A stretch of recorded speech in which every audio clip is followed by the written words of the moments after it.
I've rigged up a temporary gas board, but had a couple of minor problems, or one so far. The second one I've just discovered. First one was the new pipe fitting I put in there was leaking, so we put some gas rated PTFE tape around that. It seems to have fixed it, so I pressurised it, as you can see. Shut the gas off and left it 10 minutes, and all the needles were down on the deck again. So checked it again with some squirty water, can't see nothing. Nothing there. Oh, and hey presto, leaking out of there. Looks like I'll whip that out and reseal that. I still keep hearing a little squibbly hissy noise, fizz. But it's so small, it's not actually forming a bubble that I can see. I suspect it's still leaking from that joint. Somewhere it has at some stage. Don't know whether it's showing up there. I think it's probably fell over. You can just see there's a little flat spot. So whether there is some damage to it or what, I don't know. So I might have to change that fitting. And I just tried this other board, which was the mixed gas board, which I've took the blending block out. And I showed you before, I've just spliced the components that were left in. So basically this line in serves the first two, and what was the 70/30 nitro will serve these two. So basically what's written on them is no longer relevant, but what I was thinking is probably keeping this one, so we'll have the 3 kegs on there. They'll be set at serving pressures. This one I'll set up for carbonation, and provided you don't have to continually adjust, although it's not major, it's just in these little plugs and a little Allen key or a screw. But probably change this configuration. I've got another, where is it? Excuse the shaky camera work. I have another inline regulator that came with this setup, so this was probably the one that originally fed it. So my plan is obviously to mount this somewhere, wherever it ends up living. You got the gas in, gas out, and then have this set up to run off the beer gun. So we can have a separate port. This will obviously be disconnected when it's not in use. We can turn the supply off there like that, so that one will be redundant when it's not in use, and obviously a connector there where it would go to the keg would then connect to this, and then out to the bottling gun. This one is a metal disconnect, which I might have to get another one for that regulator, or dig one of the other ones up, try and find something else, one of my old MIG welder ones. The only issue I've found with these is the taps still have a little bit of pressure even with these valves. I mean, these are quite worn and loose. There's nothing major there, but if you've got a damp finger you can feel a little when you take it away. But obviously there'll be corny keg hoses connected to them, which obviously the pressure is so low that's leaking out there, I don't think it's going to be a major issue. And I always will hopefully remember to turn the gas off when it's not in use, so the worst that can happen is it'll just lose the line pressure. These are Chinese ones, so we'll see how we get on with them. But all that lot cost probably what a couple of John Guest ones would, although I will say obviously the John Guest ones are better, but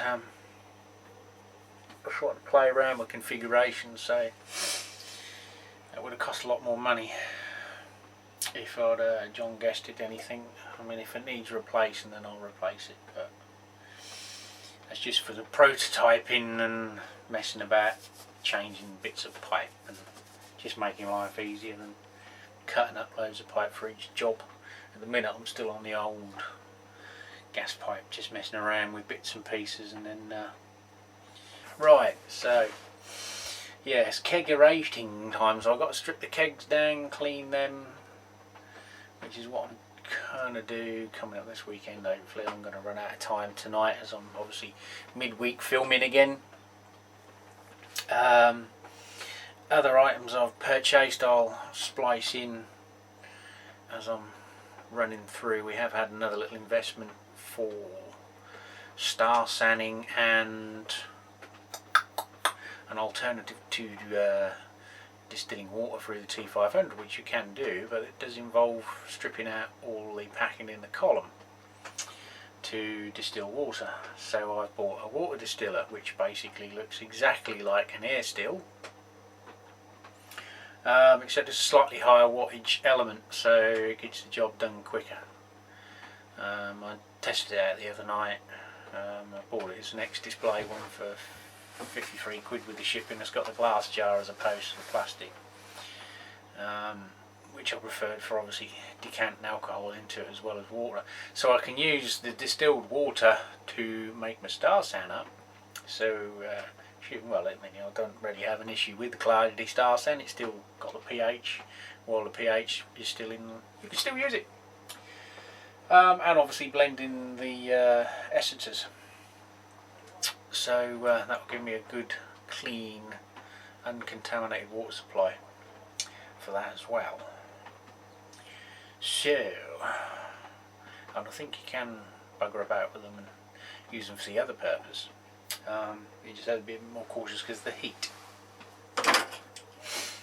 And what else we got? I can't quite remember at the minute. Some more bloody glasses. Can't running out of space for glasses, but I did buy some off a lady who does barware and